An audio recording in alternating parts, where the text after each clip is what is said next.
Assalamualaikum warahmatullahi wabarakatuh. Bismillahirrahmanirrahim.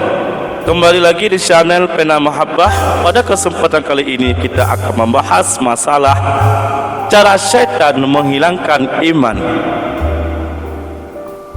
Dukungkanlah dakwah kami ini dengan cara like, komen dan berlangganan, serta bagikan dakwah kami ini agar bermanfaat bagi yang lainnya.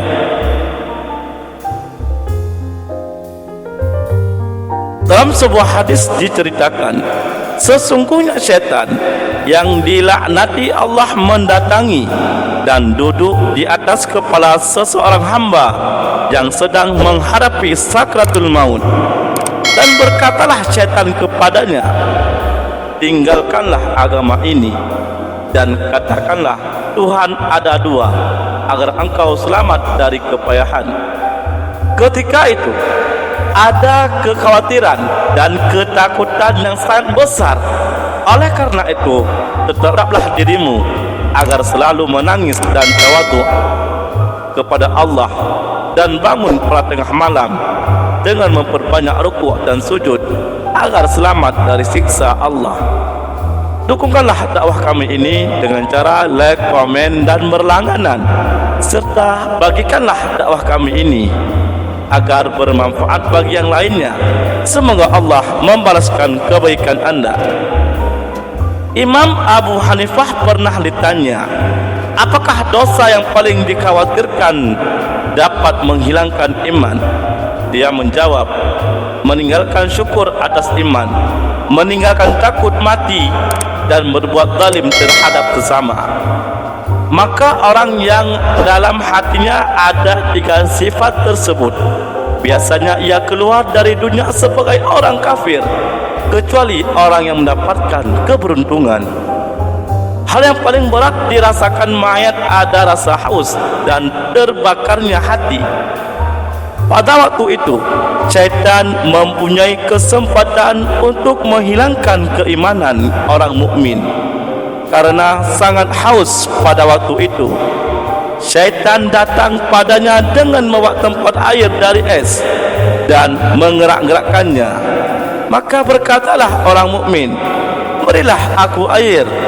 Dia tidak tahu bahawa itu syaitan. Maka syaitan berkata, katakanlah tidak ada yang menciptakan alam, maka engkau akan kuberi air. Jika orang itu beruntung, maka dia tidak menjawab. Kemudian syaitan datang pada telapak kakinya dan menggerak-gerakkan tempat air.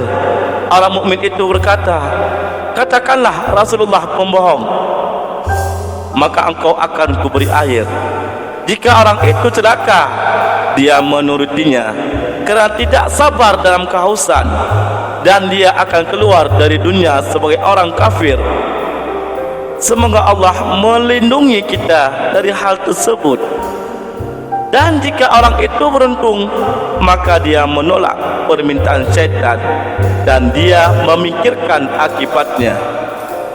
Sebagaimana telah diceritakan kisah Abu Zakaria Az-Zahid ketika menghadapi kematian, sahabatnya datang waktu dia sedang menghadapi sakratul maut dan mengajarinya kalimah thayyibah, la ilaha illallah Muhammadur Rasulullah.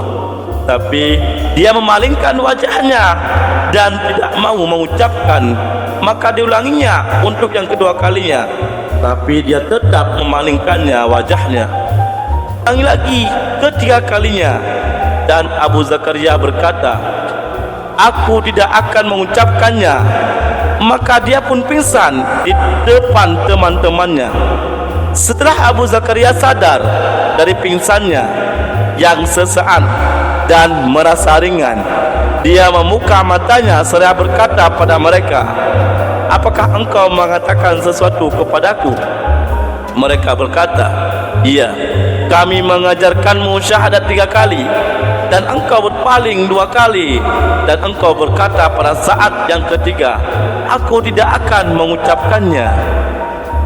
Abu Zakaria menjawab, aku didatangi iblis yang membawa tempat air dan duduk di kananku. sambil menggerak-gerakkan tempat air tersebut, dan dia berkata kepadaku, apakah engkau membutuhkan air? Aku berkata, iya. Dia berkata lagi, katakanlah, Isa anak Allah. Maka aku berpaling darinya. Kemudian syaitan mendatangi pada kakiku, dan dia berkata lagi padaku seperti tadi, dan untuk ketiga kalinya dia berkata, katakanlah tidak ada Tuhan. Aku pun berkata, aku tidak akan mengucapkan. Maka iblis membanting tempat air tersebut dan berlari menjauh. Aku menolak ajakan iblis, bukan menolakkanmu. Aku bersaksi bahawa tiada Tuhan selain Allah, dan aku bersaksi bahawa Nabi Muhammad adalah hambanya Allah dan utusannya Allah.